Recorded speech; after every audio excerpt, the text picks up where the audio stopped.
What's up, guys? How are you? Happy Friday. Welcome into the Daily Juice Podcast. Another edition here on BettingPros.com, always being brought to you by BetMGM. My name is Matt Perrault, and you guys can follow me on Twitter at SportsTalkMatt. All right, so we got a lot of things to get to on the podcast today. So I was just out to dinner with my in-laws, and we had a really nice dinner here in Vegas, and you come back, and that's why the pod's a little bit late to get out tonight, but I needed to get out because it was not a good night last night. It was one of those nights, and sometimes you just have bad nights. And we went over the last 7 days. We were 19-16, and then unfortunately we gave a unit back last night because everything kind of fell apart. So we got the Bruins puck line right.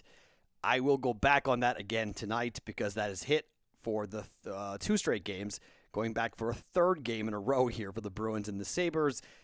We're just going to go and ride some of these trends tonight here on a Friday. I only have 3 plays plus the parlay on a Friday to give you guys because I'm going to really load up on Saturday.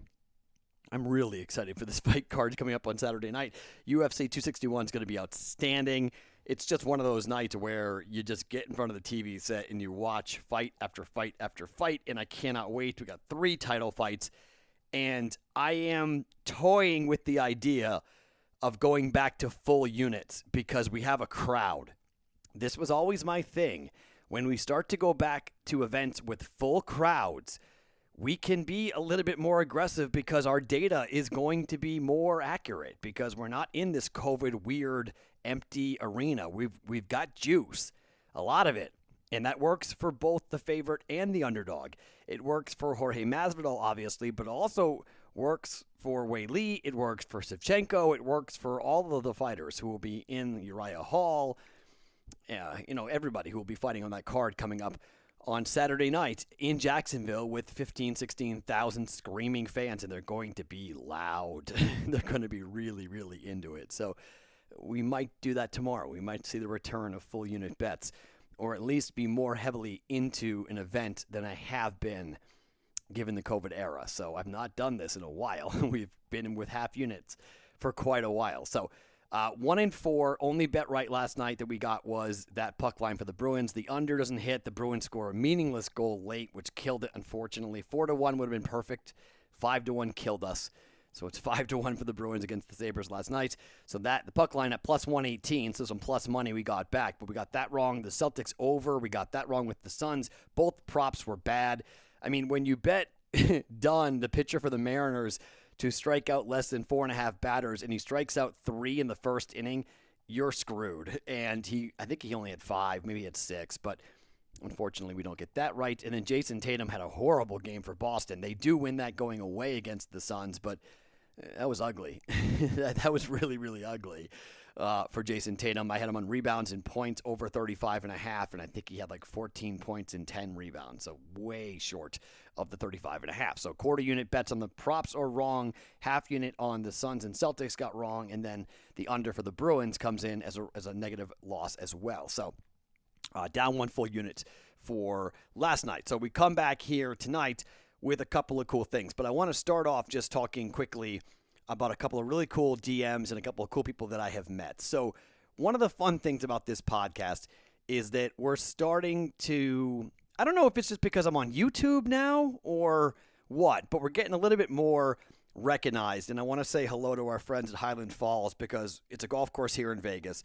My father-in-law loves it, okay? Highland Falls, it's a really fun course. You've got somebody who doesn't hit the ball a long way. It's an enjoyable course here in Summerlin. And Billy O and Gomer, we went in there, we played there. The course is in incredible shape, and we went and they said hi, and they listened to the Daily Juice, and it was really, really fun to have those guys.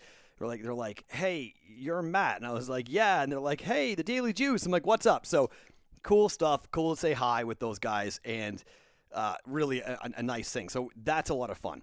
I got a couple of really cool DMs from people over the last couple of days in response to our 300th episode. And one person in particular pointed out that, well, when I lose, I talk about it. Like last night, I lost. And they said, that's the one thing that when they're listening to other podcasts and people who are losing and they know they're losing, but they act like they didn't lose. And this kind of goes back to what I've talked about here in this podcast. What separates us a little bit is, one, the community of people that we're building and how fun we have. And of course, last night on Twitter, there's people like, saying you suck and whatever. That's fine. It happens. I'm now very much used to it.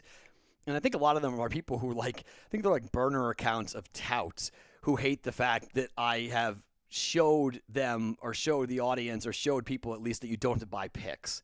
Like buying picks is not an intelligent decision. And it goes beyond, what, if you're paying somebody for their information, they have to brag. Like they've got to get after it, and they've got to. And I brag when I win. Don't get me wrong. I'm not saying that I'm quiet when I win. Of course I bang my chest when I win, but I tell you when I lose. And I'm totally honest and transparent, and I went 1-4 last night. We're down a full unit. That sucks, right? It's not good. I've had much worse nights than last night. I've gone 0-5 before on the podcast, and I've gone, 3-12 over a week. So I've had really rough runs of it, and it's important to me to show that we lose. I lose. Losing is part of this. 54, 55% kind of is the goal. It's kind of where we are. We're at like 55% historically on the Daily Juice. That means I lose 45% of the time. That's a lot. That's losing a lot. So I go into this with the idea that I'm going to lose, and I tell you that you're going to lose. And maybe people don't like that because we're at -110. The odds are stacked against us. It's fun to win, and it's even more fun to win when you know the odds are stacked against you. That's why I bring it up all the time. And that's why I say buying picks puts you even further behind. Like we're already fighting with one arm tied behind our back. Why are we fighting with both arms tied behind our back? That doesn't make a lot of sense. Like you might headbutt somebody and win, but most likely you're not going to win in a boxing match. So that's kind of why I'm transparent and why I tell you the truth. And hopefully you appreciate it. And this is why everything I do is free. The Discord channel is free. YouTube is free. Daily Juice Podcast is free. Which, by the way, hopefully Apple has fixed their problems. Yesterday was a big issue. Now, remember, if you ever miss the podcast, if you ever go to Apple and you can't find it, there are multiple places to find it on the internet. First, you can go to YouTube and watch the thing if you want. Secondly, Spotify always has it. So the system that we use, the website that I upload the Daily Juice podcast to is actually owned by Spotify. So always it works to Spotify. So if you ever go and Apple doesn't have it, you can go and click on it and go find it on Spotify. Other, there are multiple, wherever you get, Audible has this podcast, okay? It's on 9 different platforms. So if for whatever reason you don't see it in your feed for Apple, you can go to BettingPros.com. 99.9% of the time, it'll be there. If you don't see it for whatever reason, Spotify, you can subscribe to the podcast on Spotify, and it will be in your feed there. Or you can go to Audible or wherever you get your podcasts, and you're going to find the Daily Juice podcast, okay? Sometimes I'm like, I bumped into the Audible. I was like, wait, we're on Audible? Oh, cool. I didn't even know that. I bumped into that one day when I was searching around, fooling around, looking for things to listen to. So that's just, you can find it. If you don't see it on Apple, which 85% of the audience for the podcast listens to this thing on Apple. So I get it. When it's not there, it's like, yo, what the hell's going on? I get it. But just FYI, so you can get it on Spotify if for whatever reason you don't see it in your feed for Apple. So, all right, let's start talking about the parlay, which is 2-11. It was not qualifying last week because of a snow out or a rain out, one of the two, so it dropped down to 2 legs, which nailed it, knocked it out, so we don't count it. Got to be 3 legs or more. Plus 600. This is a 3-legger at plus 600 that I'm jumping in on here, and I'm going to go with a 3-leg baseball parlay. I stink at baseball, but sometimes when I'm bad, this is when I actually get things right because I just kind of throw it out there. So here's what I'm doing. We're starting with the Dodgers at 7.5 from a total perspective. Kershaw against Darvish. We're going under 7.5. Kershaw and Darvish here. That game is 2-2 right now in the 8th inning. I did not bet the first 5 under 4.5 runs last night like I thought I was going to. I didn't. I choked. I took the Suns and the Celtics instead. Stupid me because that was a winning bet. I switched to a losing bet. Blah. Under 7.5 Padres Dodgers with Kershaw versus Darvish. Play number 1. Play number 2. Red Sox and the Toronto Blue Jays. Not Mats. Kikuchi, I don't know his name, but Perez is pitching for the Red Sox. Martin Perez is not good. Total is 9.5. We're going over 9.5. I know the weather in Boston's a little bit scary, so I'm a little bit freaked out about that, but we're going to go over 9.5 because I think the Red Sox bats will become to life tonight, and I think the Red Sox will give up a bunch of runs as well. Over 9.5, and then the Reds have been kind of a little bit of a machine there, no pun intended, but from an over perspective, you got Gray against Kim, so you might go, wow, Matt, really? Well, Sonny Gray sometimes gets hit hard, and the Cardinals have got some big bats. Total is 7.5, juice to the over. We're taking the over. This is plus 600. So Dodgers under, Red Sox over, Reds over. 3 legs, plus 600 for the parlay. I don't play it. It's the Don't Bet Parlay. It's parlays. Every Friday, we give you a play you can make that's plus 600. We are still technically plus money, but if we lose this and go 2-12, we will be even money on these long shot parlays that we do every single week. But 2-11 right now for a plus 600. Dodgers under, Red Sox over, Reds over for today here in Major League Baseball. All right, I told you earlier, I'm going back to the Bruins. I'm not going to overthink this. The Bruins taking on the Buffalo Sabres once again here. The Bruins have dominated. They win 5-1 yesterday, and they're right back to it here. They're monster favorites here against. They're minus 333 to take on the Buffalo Sabres, but the puck line is minus 111. The Bruins have been very good on the puck line recently, and against Buffalo, this is just a bad team. I mean, Buffalo is just a bad team, and they're on a back-to-back, so it makes it even more difficult here for Buffalo. After losing 5-1, they got to turn right back around and go again against the same Boston Bruins team. It's a 7 p.m. East Coast time. So far, these games have been decided by 4-1, 3-2, 3-2, 2-0, 5-1. Last 2 games on the puck line, there are it's a 5-0 lead for the Boston Bruins. I'm not going to overthink this. I'm just coming back here and riding this. We've hit this on back-to-back games where the puck line is 1 for the Bruins and the Sabres.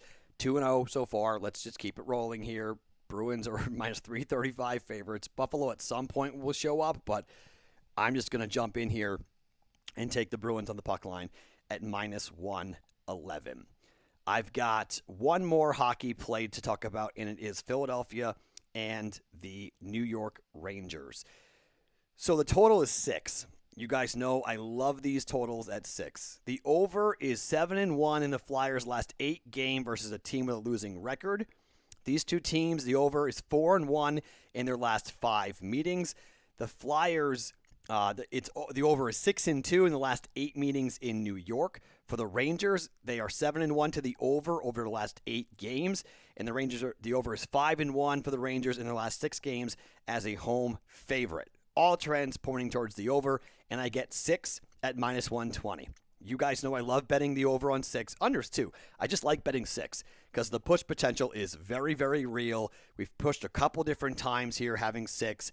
I like the play. I like betting 6. We're going over Flyers and the Rangers 6 goals at minus 120 for a half a unit for 2 plays in the NHL.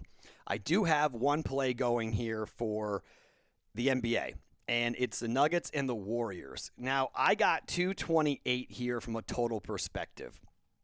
I'm going to be on personally the Boston Celtics and their game on the road at the Brooklyn Nets. Because Boston, that's the trend play with Boston and how they play on the road when they're catching points. Boston is 10-3-1, I believe that's the number. I got to double check on that, but I believe that's the number. 10-3-1 to the over when they play on the road catching points. Okay, so I personally fire on that, even though last night was a dud offensively for both teams, for the Suns and the Celtics. It was a back-to-back for the Suns. It's a back-to-back for the Celtics, but I'm going to go ahead and bet the over. There's no number out as of right now. Let me double check on that to make sure there's not a total out for that game. There was not right when I started taping this, but let me just double check on that. There's no total for the Celtics and Brooklyn, and there is no total yet out for that game. So we'll see who's playing. It's mostly about Jaylen Brown, who did not play last night for Boston. If he plays, I personally, I'll be on the over. But for this game, I'm on the under. So the under is 5-0 in the Nuggets' last 5 games on the road. The under is 6-2 in the Nuggets' last 8 games following an against the spread loss, which is what happened. The under is 5-1 in the last 6 meetings between Golden State and Denver. And like we talked about the last time we played this, the under is 8-2 in the Warriors' last 10 home games against a team with a winning record on the road. And the Warriors, the under is 13-6 in the Warriors' last 19 games following a straight-up loss. These are just trends, okay? And if Steph goes crazy, he can by himself blow this out of the water. But he had been so hot, that's why we played the under last time. I have 228. This total is going to be better for you when you listen to this podcast and you bet it. I bet 228, but I'm going to bank. You're going to get 230, 231, somewhere in that range. And the hope is the pace is very slow and that Steph doesn't go completely crazy and Steph doesn't go for 50, all right? He had his 30 points per game streak snapped last game, and he was ice from the outside. The chances are he probably won't be ice. You just can't have anybody else like Kelly Oubre go off like what happened in the last game with the Golden State Warriors. So that's the one big fear factor is that, if Steph does do Steph Curry type things, we might be in trouble, or I might be in trouble with that bet. So I get it. If you want to fade that and be like, Matt, what are you doing? You can't step in front of this Golden State team like it's on ESPN. Like, what are you doing? This is just not but I'm gonna do it, all right? I'm just gonna jump in here. Last game for the Warriors, 118-114. The under comes in. The under came in the last game at Philadelphia. They're coming off this big, long road trip. They're back at home. They're 17-10. Nuggets, though, are 18-10 on the road. And, for the most part, they don't give up a ton of points. So, they allow 111 points per game. Golden State allows 113 points per game. They score 113 points per game. So we're hoping for somewhere in that range, right? Let's go 226. So the total is 228. We're going under that for the Nuggets and the Warriors here for a half a unit, and it's going to be a little scary, all right? I will have at least one NBA player prop, and I might come back with a Major League Baseball player prop, but I don't know. I was so hesitant to play it. I can't say that word. Hesitant to play the Major League Baseball under. I was talking to Dan Harris, and I was like, man, I don't know. Major League Baseball props are, I don't know. I'm not feeling it. So I don't know yet what I'm doing. I may do it, or I may do it once in a while with the Major League Baseball prop bet cheat sheet. I feel more comfortable with the NBA. And if I get one wrong, what often happens is I get one wrong, I get the other one right. And so last night I got did Jason Tatum one wrong. I may come back with 2 NBA player props here to take up the other half a unit that's hanging out there for us here today on a Friday, because I don't bet the parlay, obviously. So we got a unit and a half in play. To get the other half a unit, maybe with 2 NBA player props on a Friday, is potentially what I'm going to do. I haven't made up my mind yet, but as always, in the Discord channel, link below me here on YouTube. Go to our YouTube channel, subscribe to it, BettingPros, and then go ahead and jump into the Discord channel and be a part of it for here on a Friday. So to recap where we are here for a Friday's Daily Juice, the parlay is under Dodgers 7.5, over Red Sox 9.5, and over Reds 7.5. That is a plus 600 parlay, 3 legs for the don't bet parlays. Parlay that is 2-11 because betting parlays is not smart. We are betting Bruins puck line against the Sabres at minus 111, the Flyers over 6 against the Rangers at minus 120, and the under 228 for the Warriors and the Nuggets at minus 110. My name is Matt Perrault. You can follow me on Twitter at SportsTalkMatt. I can't wait for tomorrow night. Saturday night is going to be an epic, awesome night for UFC 261. Join us then. Join us tomorrow morning for another edition of the Daily Juice Podcast brought to you by BetMGM right here on BettingPros.com.